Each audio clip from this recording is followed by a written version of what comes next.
Gentlemen, I want you to become an effective communicator. It will open so many doors in your life. It really will, in a professional sense and also in a personal sense as well. I want you to communicate in a way that draws people to you, a charismatic way that makes people want to listen. It's one thing they have to listen, but it's another thing when they want to listen to you, when they associate you with great storytelling, right?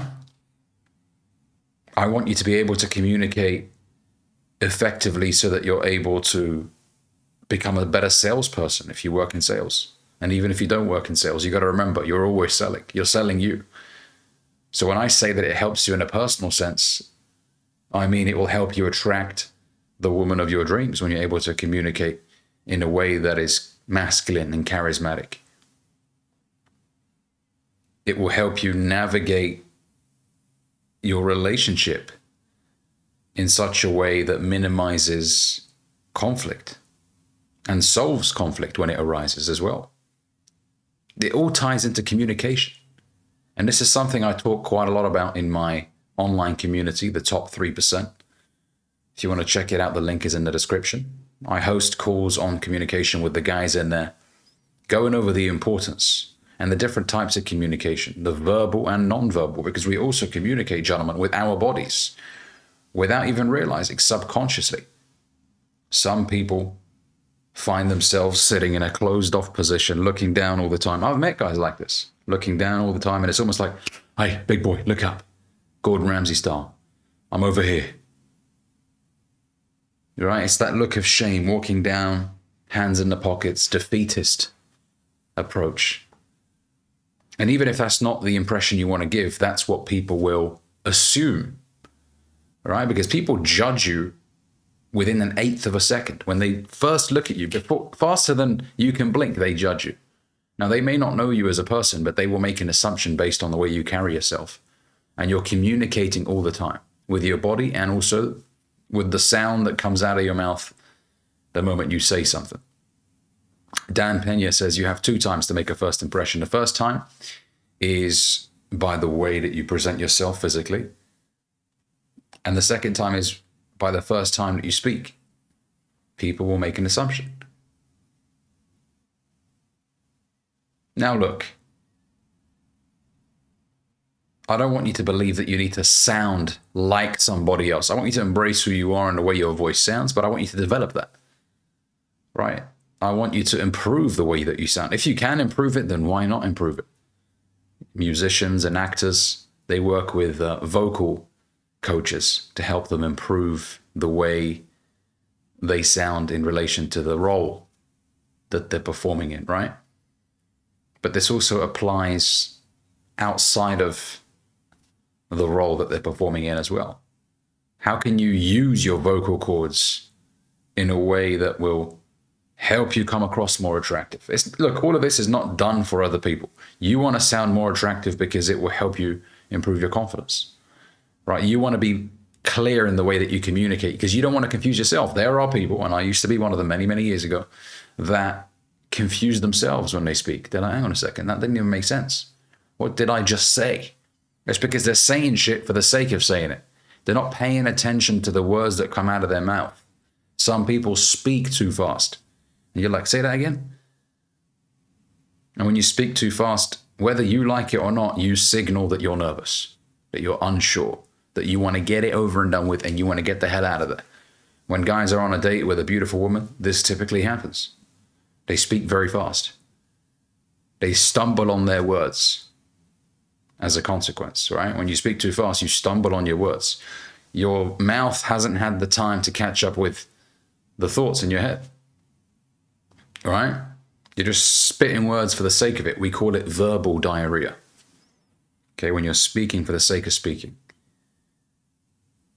Communication is everything, gentlemen. It really is. It affects every aspect of your life. So I don't want you to think, well, Ali, I'm not in sales. So no, yes, you are. You are in sales. You're selling yourself everywhere that you go. When you walk into a building, whether it's an office building that you work in, or your apartment building, you want to walk to the reception and tell them to do something for you, something's broken. You want to articulate yourself in a way that people respect as well. Because there's two guys out there. One of them doesn't get what he wants in life because he's not able to articulate himself in a way that either makes sense but also warrants respect. The other guy gets everything he wants. Because when he walks into a room, he's able to effectively communicate his needs, and his needs are met.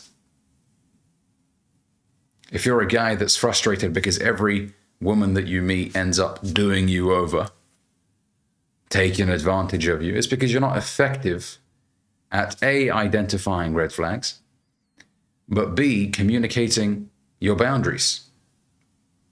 Right? You're like, okay, you don't know what your boundaries are and you don't know how to articulate them in a way that this woman respects. If she doesn't feel that you have boundaries that you can enforce, she will walk all over you. And you can enforce those boundaries by communicating in a way that warrants her respect. Okay, there's a great book which I recommend called Never Split the Difference. I did a training on this book in my community the other day. It's by a guy called Chris Voss, and he talks about the importance of communicating in a way that makes sense for both parties, for you to get what you want and the other person to get what they want. So communicating is I want to say a lost art. You know, we speak for the sake of speaking in today's age. We don't speak and consciously think of what we're saying and the impact of our words. I want you to be proud of the way that you communicate. I really do. And so many people are not proud of the way that they communicate. They're very ashamed of it. They don't like their voice, the way it sounds. They don't like how they articulate things. If that's you, well, let's speak about it. Feel free to join my community down below, or if you want to book a coaching call with me one-to-one, you can click on the link down below and we can speak about it in a more private setting. But improve your communication. Genuinely make it a priority. This is one of the fundamentals of my community. I wanted communication to be one of the pillars of what I speak about. I wasn't always good at communicating. I really wasn't. People ask me, Ali, how did you become so good? I was crap. I allowed myself to be crap. I acknowledged that I was crap, and then I started working on it. Right, I need to improve this because this will affect me in a negative way if I do not address it. Speaking, I always thought of as a muscle. If I do not work this muscle, it will not grow. It will not become stronger. For goodness sakes, your vocal cords are a muscle. Well, I don't know if they're technically a muscle. Are they a muscle or a tendon? Are vocal cords muscles? Yes, well, they are a muscle. There you go. So your boy was right. Vocal cords are a muscle, for goodness sakes. You can work on those. Some people injure their vocal cords when they go to a rave and they scream so loudly, right? Which I don't encourage you guys do. But, you know, you lose your voice when you're partying or something and you're screaming. You lose that voice. So consciously think about it. Everything ties into communication. So become the best bloody communicator that you can be. And if you want more detail, once again, either join the community down below, book a private one-to-one, and I can address your situation privately. But I wanted this video to be a wake-up call. Maybe the reason why you're not getting what you want is because you're not able to articulate what you want.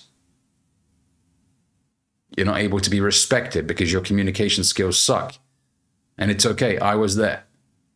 I was crap when I was 18, 19, 20, all the way really up until 24, 25. I was really shit at communicating. But I just kept working at it again and again and again and again, putting myself in situations where I practiced my communication skills in front of other people. Because it's very different to just speak to your homies and then speak about a topic for 20 minutes to a group of people that you don't know. That's actually one of the exercises I did in my community. I got the guys to present on a topic that they are interested in to the rest of the guys in the webinar that we did. And they all found it to be very helpful. That's how I learned. I was doing public speaking. What started off as a room of 5, 6, 7, 8 people became 20, 30, 50, 100, 500, and it just grew. So you got to put yourself in situations where you're exercising that muscle.